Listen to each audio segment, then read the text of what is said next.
শুধু আপনার জন্য আলোচনা, আমার জন্য আলোচনা। এই গুনাহগুলো আমরা যদি করি তাহলে আমরা জাহান্নামে চলে যাব।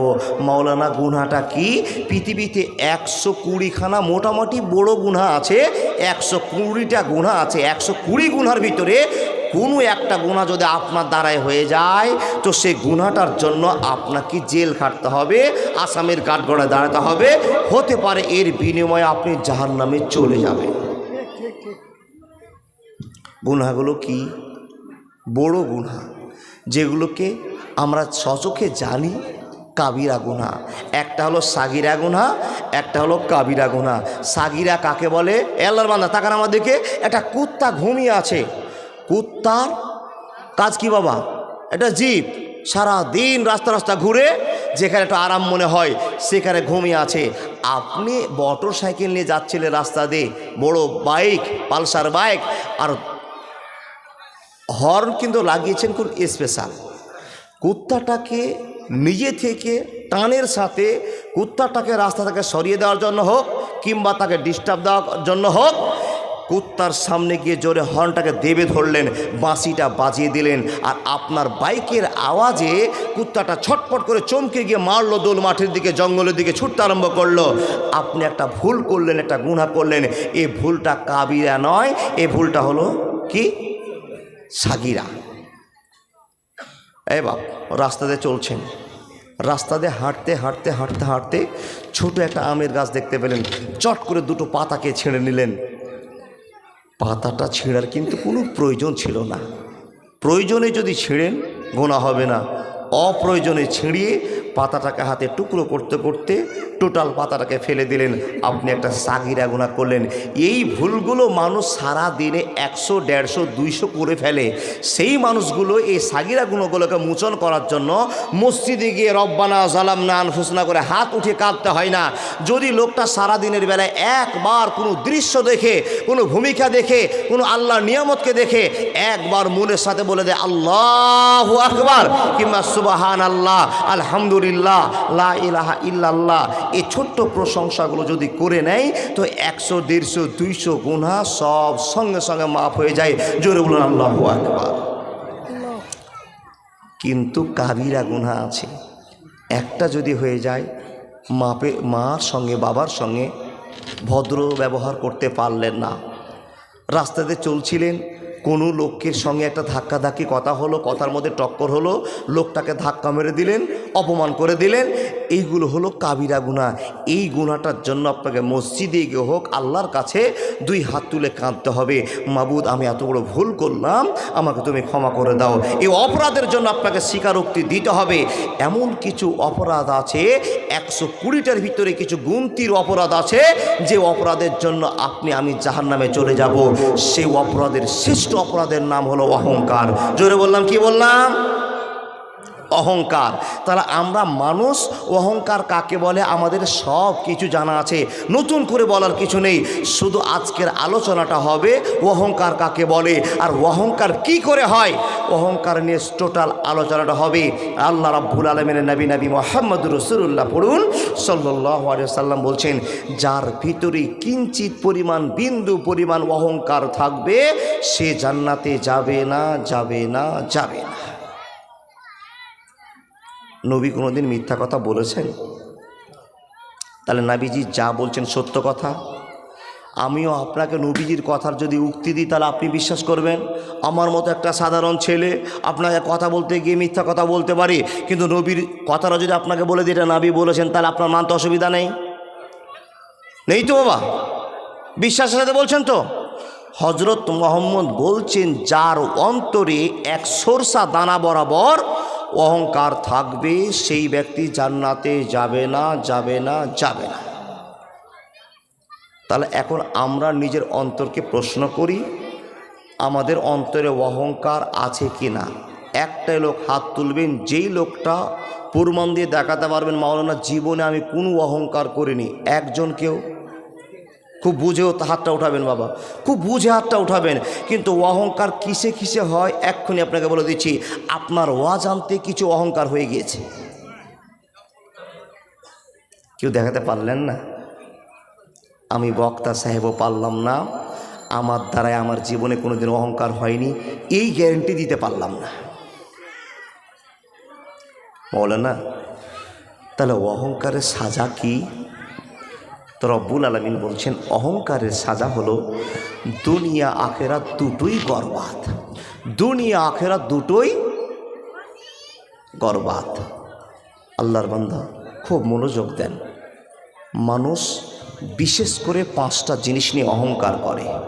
একটু দেখুন তো অহংকারটা এইভাবে হয় কি না। লোকটা সাধারণ লোক ছিল, গরিব লোক ছিল, খেটে খাওয়া লোক ছিল। এখন 3 ছেলে বিদেশে থাকে, 20,000 করে মাসে বাবাকে পাঠায়। তাহলে 3 কোটি কত হলো? 60,000 প্রতি মাসে বাড়িতে ঢোকে।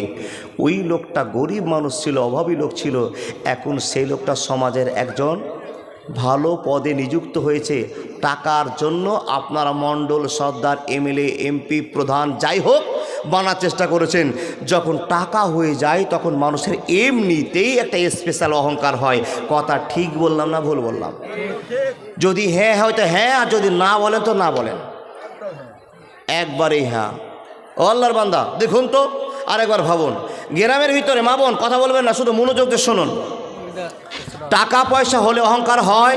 নাম্বার 2, বংশে 50খানা লাঠি আছে, সব তাগড়া জোয়ান ছেলে আছে, ভাই ভাতিজা বংশটা তার অনেক বড়।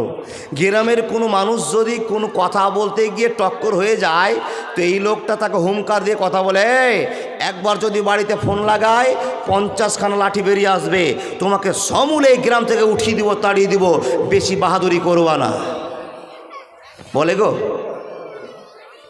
ওর একটা শক্তির অহংকার আছে, আছে না? আরেকবার মিলান। ও আল্লাহর বান্দা, কিছু কিছু মানুষকে দেখবেন ছেলে এবং মেয়ে যারা সুন্দর বেশি ওদের অহংকার বেশি। প্যান্ট পরেছে তারপরও বারবার আয়নার সামনে গিয়ে দাঁড়াচ্ছে, বাম দিকে দেখছে, ডান দিকে দেখছে, আমাকে রঞ্জিত মল্লিক লাগছে কি না। এই আল্লাহর বান্দা, মেয়েটা শাড়ি পরেছে তারপরও ভাবছে আমাকে রচনা লাগছে কিনা, একবার দেখি আয়নার সামনে দাঁড়িয়ে। যদি কোনো জায়গায় খামতি থাকে, যদি সুইট না মনে হয়, ভালো না মনে হয়, তাড়াতাড়ি করে শোকেসের কাছে গিয়ে একটা আছে বাবা কি লিপস্টিক আছে না, দিয়ে দিল। রাস্তায় চলছে, মেয়েটা রাস্তায় চলছে, পোশাক ভালো পরেছে, ওড়নাটা ভালো আছে, গলাতে একটা সোনার চেন আছে। মানুষ তাকে ভালো ঘরের মেয়ে বলবে, ভালো বউ বলবে। এই জন্য তার ভিতর একটা স্পেশাল অহংকার হয়েছে। কথাটা ঠিক বললাম না ভুল বললাম? তাহলে এগুলো আমাদের ঘটনা ঘটছে, কিন্তু আমরা ধরতেই পারছি না, আমাদের অহংকার হচ্ছে। হে আল্লাহর বান্দা মনোযোগ দিয়ে শুনে যান। তাহলে অহংকার কিসে কিসে হয় তারপর একটা দেখে নেন। যেই ছেলেটার যেই মেয়েটার ব্রেন বেশি, স্কুলে লেখাপড়া করছে, মেয়েটার যদি ব্রেন বেশি হয়, ছেলেটার ব্রেন বেশি হয়, ওই অন্য বন্ধুকে আর সাহায্য করবে না। স্পেশাল তার একটা অহংকার আছে যে আমার এই এলাকার ভিতরে, স্কুলের ভিতরে আমার ব্রেন ভালো, আমার অহংকার একটা আছে, আছে না বাপ? তাহলে এই সব বিষয়গুলোতে মানুষ অহংকার করে। তারপরে সবচেয়ে যেটা ভয়, সে ভয়টা হলো রাস্তা দিয়ে একটা গরিব মানুষ হেঁটে যাচ্ছে। বাবা গরিব মানুষটাকে ডাকার দরকার ছিল, ওর নাম হলো আব্দুর রহিম। ও আব্দুর রহিম ভাই, আব্দুর রহিম একটু শুনে যাও তো ভাই, আপনি ডাকছেন, আব্দুর রহিম আপনার কাছে চলে আসছে। তাহলে আপনি ডাকটা দিলেন কি করে? ও আব্দুর রহিম ভাই শোনো শোনো শোনো, এটা হলো ভদ্রতার ডাক। যদি আপনি বলেন এই রহিম এই শোন, কি বুঝলেন? কি বুঝতে পেরেছেন আপনি?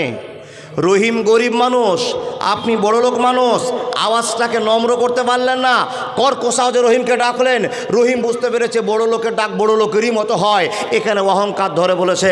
রব্বুল আলামিন বলছেন কি? বিসমিল্লাহির রহমানির রহিম ওয়া মা মালাকাত আইমানুকুম ইন্নাল্লাহা লা ইউহিব্বু মান কানা মুখতালান ফাকুরা, লা ইউহিব্বু মান কানা মুখতালান ফাকুরা। যারা কোনো কারণবশত অহংকার করবে, অহংকারের সাজা দুটোই হবে, হয় জান্নাতে যেতে হবে আল্লাহকে স্মরণ করে। দুটো সাজা আপনার দুনিয়াতে হতেই পারে, একটা সাজা দুনিয়া আখিরাত দুটোই বরবাদ হয়ে যাবে।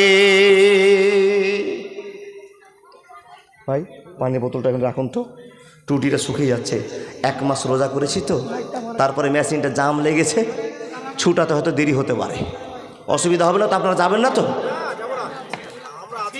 কতক্ষণ আছেন?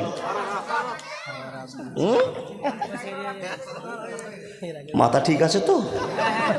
সারা রাত আছে। আপনারা যত তাড়াতাড়ি যেতে পারবেন আমি তত তাড়াতাড়ি খুশি হব। যাবেন না? তাহলে আমিও বিপদে পড়লেন, আপনারাও বিপদে পড়েছেন। ও আল্লাহর বান্দা, কথা শোনো। অহংকার চালু হলো, অহংকারের সাজা শোনো। চলতে ফিরতে হাজার অহংকার ধরা পড়ে। বিশেষ করে পুরুষেরা অহংকারগুলো করে, পুরুষের চেয়ে মেয়েরা অহংকারটা বেশি করে ফেলে। কি করে হয়? 2টো বউ বাড়িতে আপনার আছে, ছোট ছেলের কামাই বেশি, বড় ছেলে তেমন কিছু কামাই করতে পারে না। ছোট বৌমা আপনার এমন ভাব নিয়ে চলে যে এটাই আমার মোদিজি। জি, শুধু ফ্যামিলি নিয়ে একটু দেখেন, নিজের পরিবারকে লক্ষ্য করুন, কিভাবে আপনার বৌমা চলে, আপনার স্ত্রী কিভাবে চলে, এমনিতে ধরা পড়ে যাবে। যেই হালাতে, যে পর্যায়ে, যেমনটিভাবে আপনি অহংকার করবেন, অহংকারের একটাই সাজা, দুনিয়া আখিরাত দুটোই গর্বান। প্রমাণ আপনাকে বলি, ইবলিসকে চিনেন? ইবলিসকে চিনেন? ইবলিস কিন্তু ফারিস্তা নয়, তাকে ফারিস্তা বানিয়ে দেওয়া হয়েছে। আল্লাহর বান্দা, ইবলিস কিন্তু একটা জিনের বাচ্চা। জিন জাতি যখন আল্লাহর সঙ্গে বেঈমানি করলো, ফারিস্তাকে বললো, ফারিস্তারা জিনের বাচ্চাদেরকে তাড়িয়ে দাও। তাড়াতে তাড়াতে সব জিনকে দ্বীপান্তরে পার করে দিল। জিনটা যে ইবলিস শয়তান, এ ছুটে গেল বাবা, কারণবশত ছুটে গেল। ফারিস্তাদের সঙ্গে থাকতে থাকতে ছোট্ট বাচ্চা বড় হতে হতে আল্লাহকে এমন ইবাদত দেখালো, তো আল্লাহ বলছেন যাও তুমি জিনের সঙ্গে, ফারিস্তার সঙ্গে থাকতে থাকতে তোমার টাইটেলটাও ফারিস্তা পড়ে গেল। অরিজিনাল কিন্তু ইবলিস শয়তান জিনের বাচ্চা, অরিজিনাল ফারিস্তা নয়। মাথায় রেখে দেন, একটা নতুন কথা জানলেন। এবার ইবলিস থাকতে শুরু হলো, থাকতে থাকতে থাকতে থাকতে থাকতে থাকতে আল্লাহ যখন দুনিয়াকে সৃষ্টি করলেন আর দুনিয়া চলার জন্য আদমকে নির্বাচন করলেন, আদমকে পাঠাতে হবে। সব গল্প শেষ, আদম তৈরি হলো। আদমকে কি ক্যাটাগরিতে আল্লাহ তৈরি করলেন, ইবলিস কিন্তু দেখছেন, শুনছেন। এক পর্যায়ে আল্লাহ বললেন, ও মালায়েকা, ও ফেরেশতার দল, তোমাদেরকে আমি আহ্বান জানালাম, এই যে আমার আদমকে সম্মানের সাথে আমি তৈরি করেছি, মাত্র একটা সিজদা করো। বন্ধু আমার, কথা বলতে আরম্ভ করলাম, মনোযোগ দিয়ে কথাগুলো শুনে যান। আদেশ করা হলো তোমরা সবাই সিজদা করো। যখনই সিজদা করা আদেশ করা হলো, প্রত্যেকটা ফেরেশতা আসছে আর সিজদা করে চলে যাচ্ছে, আসছে আর চলে যাচ্ছে, আসছে আর চলে যাচ্ছে। সবার সিজদা হয়ে গেল, কিন্তু একজন ফেরেশতা দাঁড়িয়ে থেকে গেল, যার নাম ইবলিস। বুকে হাত বেঁধে দাঁড়িয়ে আছে। ইবলিস, তুমি কি সিজদা করবা না? ইবলিস বলছে, আল্লাহ আমি সিজদা করতে পারবো না। কি জন্য সিজদা করবে না? বলে, রব্বুল আলামিন, আমি নিজের চোখে দেখলাম, জীবন দাসাতে আমি নিজের চোখে অনুভব করতে পারলাম, তুমি ফারিস্তাকে পাঠিয়ে মাটি থেকে 3 রকমের কাদা নিয়ে আসলে, আর আসার পরে আসমানে তুমি 40 বছর জমা করে রাখলে, ওইখানে পানি দিয়ে দিয়ে তুমি কাদাগুলোকে পচিয়ে রেখেছো, আর পচা কাদা থেকে তুমি আদমকে বানিয়েছো, আর আদমকে বানার পরে তুমি মানুষের মতো মানুষ বানিয়ে তুমি একটা রুহুকে ফুঁকে দিয়েছো, মানুষের কন্ট্রোলের মতো ব্যবস্থা করে দিয়েছো। আর তুমি এত বোকামি আমার কাছে প্রকাশ করেছো, সরি বোকামির কথা প্রমাণ নাই বাবা আমার, আল্লাহর সঙ্গে প্রতারণা শুরু করে দেয়। বলছে, হে মহান রব, আমার বিবেকে ধরা পড়েছে, প্রত্যেকটা ফারিস্তা যদি সিজদা করে যায়, আমি ইবলিস কোনোদিন সিজদা করতে পারবো না। কি জন্য সিজদা করতে পারবে না বলো? বলে, রব্বুল আলামিন 40 বছর পচা কাদাকে লালন পালন করে সৌন্দর্যপূর্ণ করার পর তুমি রুহ ফুঁকে দিয়ে মানুষ বানিয়ে দিয়েছো, আর এই মানুষটাকে সিজদা করার জন্য পারমিশন দিয়েছো। আমি এই জন্য করবো না, আমাকে পচা কাদা থেকে বানাওনি, আমাকে আগুনের সীসা থেকে তুমি বানিয়ে দিয়েছো।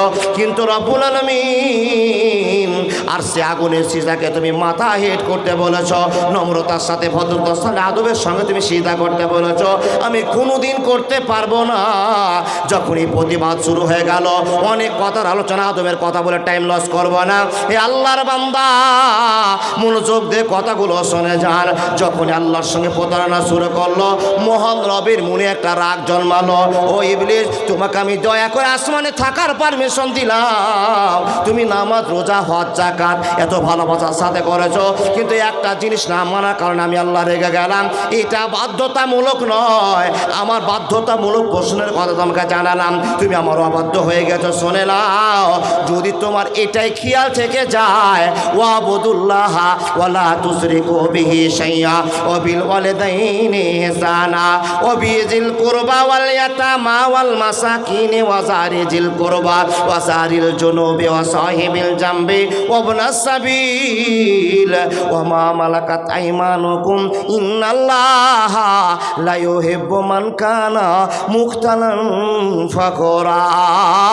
অহংকার চলবে না, চলবে না, চলবে না।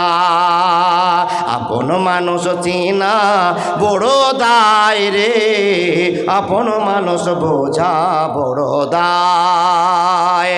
চাইলে তারে যায় না বলা, বুকের ভিতর কষ্টের মেলা। আপন মানুষ সবচেয়ে বেশি আপনকে কাদায়, আপনকে কাদায়। আপন মানুষ চিনা বড় দায় রে, আপন মানুষ বোঝা বড় দায়। বাবুই পাখি ঘর বাঁধিলে হয় না ঘরে ঠাই, ঝড় বাদলে কাটায় রে সে ঘরের দরজায়। পারে না সে ছাড়তে মায়া, ছাড়ে না ঠিকানা। আমি হলাম পথের পথিক, সবই আমার জানা।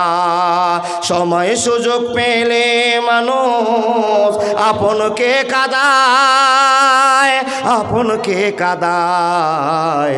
আপন মানুষ চিনা বড় দায় রে, আপন মানুষ বোঝা বড় দায়। একবার জোরে বলুন না সুবহানাল্লাহ। কথাগুলো ভাঙা গলাতে বলতে আরম্ভ করলাম। আমি যে কথাগুলো বলছি বাবা বুঝতে পারছেন তো?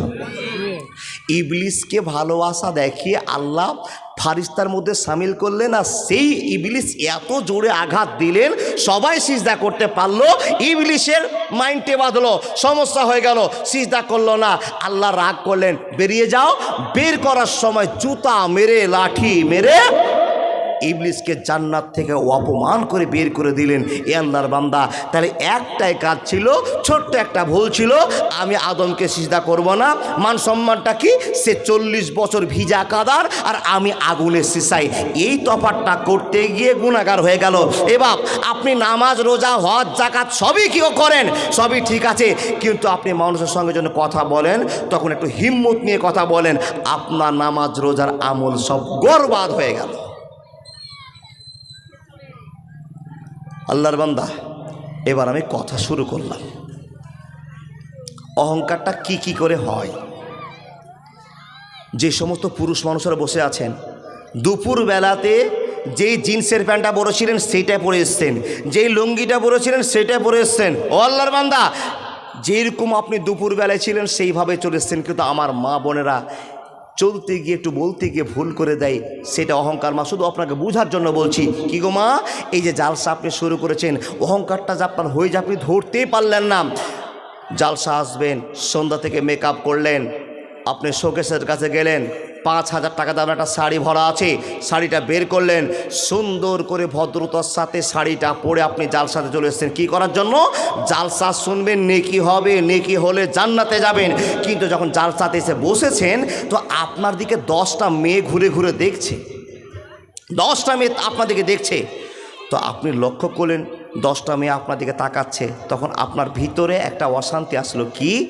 যে আমার দিকে তাকার কারণটা হলো আমার শাড়িটা মনে হয় তার পছন্দ হয়েছে, আমাকে দেখতে মনে হয় তাকে ভালো লেগেছে, আমার স্বামী ভালো ইনকাম করে তাই আমাকে ভালো একটা সোনার চেন দিয়েছে। তো আপনি এইটা প্রমাণের জন্য আরও গুছিয়ে গাছে সৌন্দর্য প্রকাশ করার জন্য গুছিয়ে গাছে বসছেন।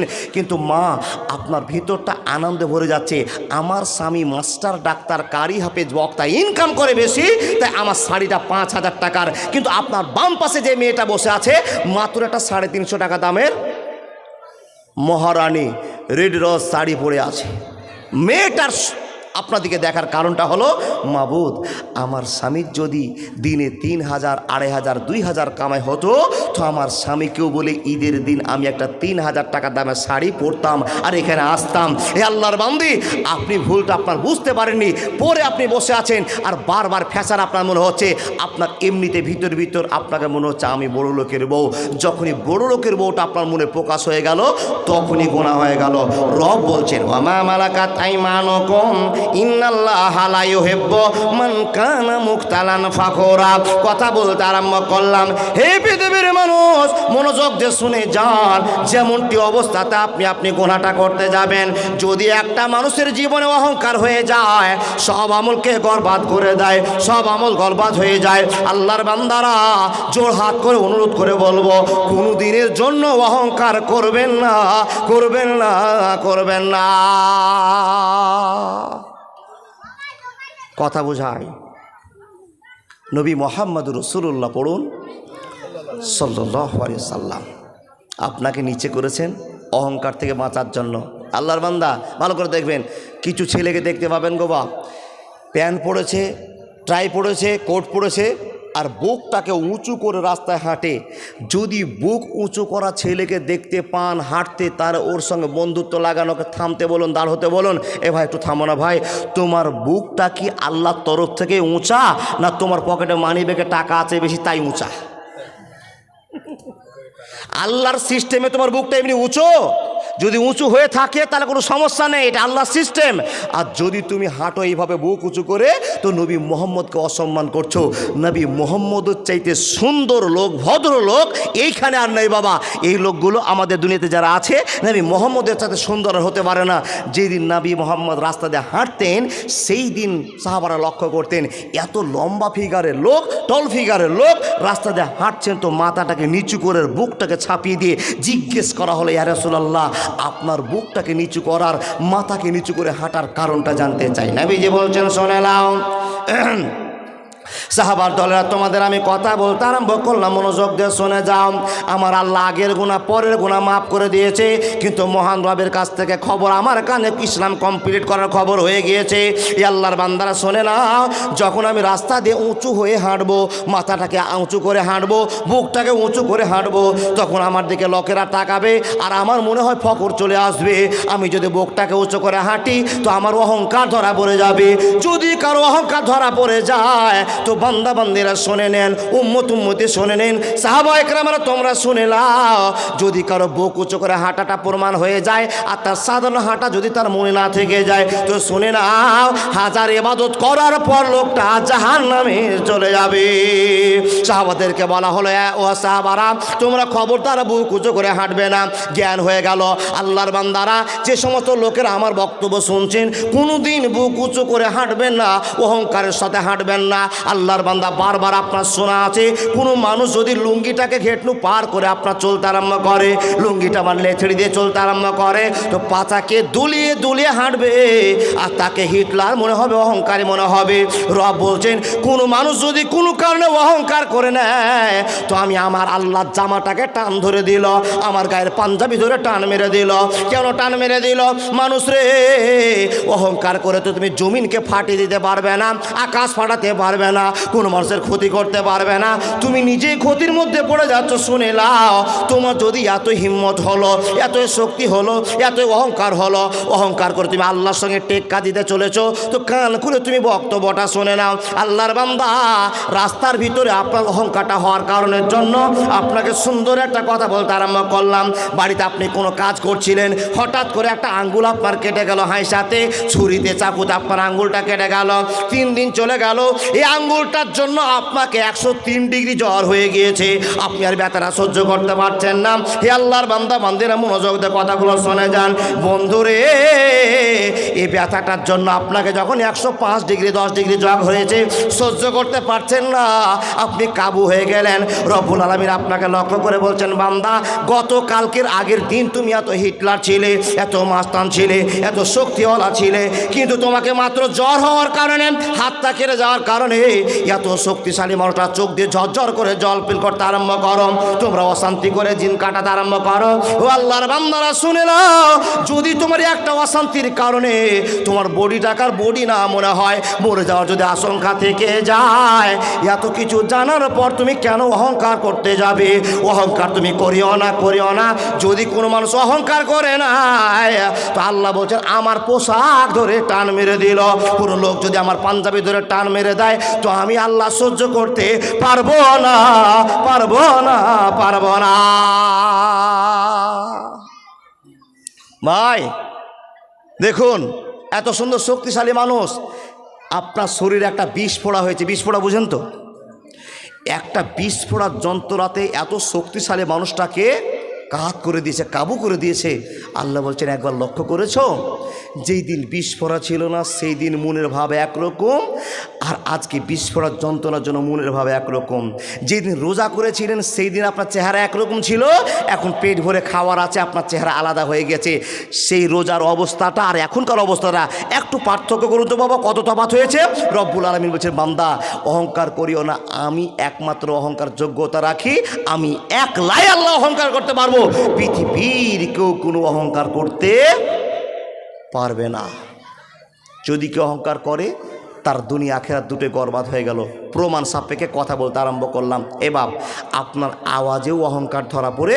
একটু দেখুন, নবী মোহাম্মদ রাস্তা দিয়ে হাঁটছেন, নম্র মানুষ, ভদ্র মানুষ, রাস্তা দিয়ে চলে যাচ্ছেন। উমাইয়া ইবনে খালফ নবীজির এক বংশীয় চাচা, তার নাম কি বললাম? উমাইয়া ইবনে খালফ। ওই লোকটা উটের ঘোড়ার খাবার তৈরি করছে, হাঁসিয়া দিয়ে কাটছে, আর রাস্তা থেকে দেখছে হঠাৎ করে হজরত মোহাম্মদ রাস্তা দিয়ে চলে যাচ্ছেন। হজরত মোহাম্মদ যখন যাওয়া, তো হজরত মোহাম্মদকে ছোট করার জন্য কী করছেন জানেন? হজরত মোহাম্মদকে ছোট করে দেওয়ার জন্য উমাইয়া কাঁড়ি কাটা বাদ দিয়ে বলছেন, ও মোহাম্মদ শোন শোন। হজরত মোহাম্মদ বলছেন চাচা এরকম আওয়াজ করে তো তুমি জীবনে কোনোদিন আমাকে ডাকোনি, আর আজকে আওয়াজটা তোমার খুব কর্কশ মনে হচ্ছে।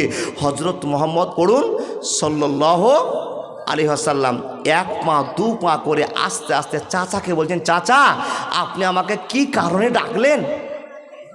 বন্ধু আমার, হজরত মোহাম্মদ নবীজি যখন এসে চাচাকে বললেন, চাচা কি কারণে ডাকলেন, তাকান আমার দিকে।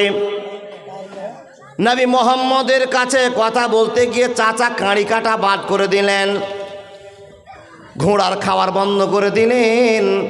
হাইসাটা তুলে ধরে চাচা বলছেন, ও ভাতিজা মোহাম্মদ, কানে আমি তোমার অনেক আওয়াজ শুনেছি, তুমি নাকি এলাকার হিরো হয়েছো, তুমি নাকি ন্যাশনাল নায়ক হয়েছো, তুমি নাকি নবী হয়ে গিয়েছো, আর নতুন ধর্মের প্রচার শুরু করেছো। নবী হে শুনে নাও, তুমি আমাদের এলাকার ভিতরে ফাটল ধরে দিয়েছো, সমাজের ভিতরে অন্যায় কাজ শুরু করে দিয়েছো। এ নবী মোহাম্মদ শুনে নাও, এই যে হাইসাটা তুমি আমার কাছে দেখতে পাচ্ছ না, যদি বেশি বাহাদুরি করো আর যদি তুমি দ্বীন ইসলামের প্রচার করে বেড়াও, আশহাদু আল্লা ইলাহা ইল্লাল্লাহু ওয়া আশহাদু আন্না মুহাম্মাদান আবদুহু ওয়া রাসূলুহু, এর প্রচার যদি তুমি করতে থাকো তো শুনে নাও, এই যে হাইসাটা আমার হাতে দেখছো না, এই হাইসাটা দিয়ে আগামী যুদ্ধে তোমাকে আমি দুই খণ্ড করে দেব। হযরত মুহাম্মদ তার কথা শুনে অবাক। কেন গো চাচা, কি জন্য এই কথা বলছেন? চাচা আমি তো আপনাকে কোনো কথাই বলিনি, আমি রাস্তার পথিক রাস্তাতে চলে যাচ্ছিলাম, আপনি কর্কশ ভাষা করে ডাকলেন। এ বন্ধু আমার দিকে তাকান, আওয়াজটা নিয়ে নেন। বন্ধুরে মা বোন, আপনি মনোযোগ দিয়ে শুনে যান কথাগুলো। হজরত মোহাম্মদ যখনই আসাল আর কথাগুলো বলতে আরম্ভ করলেন, ওগো নবী মোহাম্মদ, আপনি কি বড় মস্তান হয়েছেন, এলাকার ভিতরে ফাটল ঢোকাতে আরম্ভ করেছেন। হজরত মোহাম্মদ হতভম্ব দাঁড়িয়ে আছে, চাচা ধমকে ধমকে কথা বলতে আরম্ভ করেছেন, এই হাইসাটাতে তোমাকে আমি জবাই করে দিব, জবাই করে দিব, জবাই করে দিব। হযরত মুহাম্মদ কথা বলছেন না, দাঁড়িয়ে আছেন। অনেকক্ষণ পর নবীজি আমার মুখ খুলতে আরম্ভ করেছেন। নবী মুহাম্মদ অতক্ষণ কথা বলতেন না যতক্ষণ আল্লাহর কাছ থেকে খবর নবীজির কানে না পৌঁছে যায়। হে আল্লাহর বান্দা, অহংকার ধরা পড়ে গিয়েছে, আল্লাহর কাছে খবর হয়ে গিয়েছে তোমার হাবিব নবী মুহাম্মদকে অপমান করছে উমাইয়া ইবনে খালফ, এর জন্য সাজার ব্যবস্থা করে দাও। হে মানুষের দল, এই সাজাটাকে শুরু করার জন্য নবী মুহাম্মদ অনেকক্ষণ চুপ করার পর পর চাচাকে একটা বাক্য খুলে বলতে আরম্ভ করলো, ওগো চাচা, আমি রাস্তা দিয়ে হাঁটছিলাম, চলে যাচ্ছিলাম, কোনো সমস্যা ছিল না, তুমি আমাকে কর্কশ আওয়াজ করে ডেকেছো, আর ডাকার পর তুমি আমাকে বক্তব্য দিতে আরম্ভ করেছো, ও কারণে তুমি আমাকে হাইসাই দিয়ে কাটতে চেয়েছো, আমি সেই জায়গায় মরবো না। লা ইয়াস্তাখিরুনা সাতা ওয়া লা ইয়াস্তাকদিমুন। ওগো চাচা, তুমি কান খুলে শুনে নাও, মানুষ কোন দিন কোন মাটিতে মরবে পৃথিবীর কেউ জানে না। হঠাৎ একদিন আসবে রে জম, পুরাবে তোর দেহেরই দম, সবাই তখন বলবি তুমি শুধু একটা লাশ, কাটিবে তোমার জন্য ঝাড়ের কাঁচা বাস, আনবে কেহ আতর লোভান, করবে গরম জল, লাশটা কোথায় আছে বলো, মাটি দিবা চল। হঠাৎ একদিন আসবে রে জম, পুরাবে তোর দেহেরই দম, সবাই তখন বলবে তুমি শুধু একটা লাশ, কাটিবে তোমার জন্য ঝাড়ের মোটা বাস। একবার জোরে বলুন না সুবহানাল্লাহ। অনেকক্ষণ চুপ করার পর হজরত মুহাম্মদ বলছেন, চাচা, সেই যুদ্ধে আমি মরব না, মরার মালিক আল্লাহ, কাকে কোন দিন মারবে একমাত্র আল্লাহ জানে, পৃথিবীর কেউ জানে না। চাচা তুমি চিন্তা করিও না, যদি আল্লাহ আপনার ওই যুদ্ধে মরণ লিখে থাকে তো ওই যুদ্ধে আপনিই মরবেন। যখন এই কথাটা বললাম, আর বলার পর নবী মোহাম্মদ নিজের রাস্তায় হাঁটতে হাঁটতে চলে গেলেন। এ আল্লাহর বান্দা, হজরত মুহাম্মদ চলে যাওয়ার সঙ্গে সঙ্গে উমাইয়া ইবনে খাল চাচার হাতটা থরথর করে কাঁপতে আরম্ভ করলো। কাঁপার কারণটা, হজরত মুহাম্মদ এমন একটা ছেলে, যে ছেলেটা কোনোদিন মিথ্যা কথা বলে না, এমন একটা ছেলে যে ছেলেটা কাউকে খোঁচা মেরে কথা বলে না। আমি কেন বলতে গেলাম টেনশন শুরু হয়ে গেল। মোহন রব বলছেন, ওয়ামা মালাকাত আইমানুকুম ইন্নাল্লাহা লা ইউহিব্বু মান কানা মুখতালান ফাকুরা। অহংকারের সাজা দুনিয়া আখিরাত দুটাই বরবাদ হয়ে যাবে, রেহাই পাবে না। কিন্তু বাপ, আমরা মানুষেরা দুটো জিনিস নিয়ে বেশিরভাগ অহংকার করি। কি অহংকার করি? এক হলো টাকা পয়সা নিয়ে, আর এক হলো স্ত্রীকে নিয়ে। একটু মনোভাব দেখুন, টাকা পয়সা নিয়ে অহংকার হয়, আর মেয়েদেরকে নিয়ে অহংকার হয়। কি নিয়ে অহংকার হয়? টাকা পয়সা। প্রমাণ আপনাকে দিয়ে যাচ্ছি। টাকা পয়সা হলে অহংকারটা কি করে আসে? স্ত্রী যদি বাড়িতে সুন্দরী হয় তো ছেলেটার অহংকার হয়। এবার এই অহংকার আপনাকে পতনে নিয়ে যাচ্ছে। কি করে? যার স্ত্রী সুন্দর ও জাহান্নামে চলে গেছে। কি করে মৌলানা? তাহলে সুন্দরী মেয়েকে বিয়ে করে লস হয়ে গেছে? জি, যদি হেফাজত না করতে পারেন তো লস হয়ে গেছে। মা, আপনি সুন্দরী হয়ে লস হয়ে গেছে। কি সুন্দরী হয়ে লস হয়েছে? আল্লাহ আপনাকে সুন্দরী করেছে, আপনি ভদ্রতা দেখাতে পারেননি। এ আল্লাহর বান্দা, আমি একটা মেয়েকে বিয়ে করেছি, আমার বউ দেখতে সুন্দরী, আমার বউ দেখতে কিও সুন্দরী, আপনার স্ত্রী দেখতে সুন্দরী। আপনার স্ত্রী সুন্দরী আপনি জানেন, পাড়ার 10টা ছেলে জানলো কি করে? পাড়ার 10টা ছেলে জানলো কি করে? এ বাপ, 10টা ছেলে মোবাইল নিয়ে রাস্তায় টিপাটিপি করছে। আরে আমাদের এই কড়াইপুর গ্রামে কার বউ সবচেয়ে সুন্দর বেশি, তোরা কি জানিস? ও বলছে জরিনা ভাবি বেশি সুন্দর, ওই বলছে রুহিনা ভাবি খুব সুন্দর। সব গেল। এক বন্ধু বলছে, না তোরা দেখিস নি, আমি দেখেছি। কোন ভাবি গো? আর জিনা ভাবি সবচেয়ে সুন্দর বেশি। কোন ভাবি? আর জিনা ভাবি। বন্ধু আমার, স্বামীর কাছে প্রশ্ন, আর জিনার কাছে প্রশ্ন, ওই দিদিটার কাছে আমার প্রশ্ন, আপনাকে গ্রামে ছেলে দেখলো কি করে, আর আপনাকে নিয়ে গবেষণা করলো কি করে? নিশ্চয় আপনার সৌন্দর্য দেখেছে, তারপর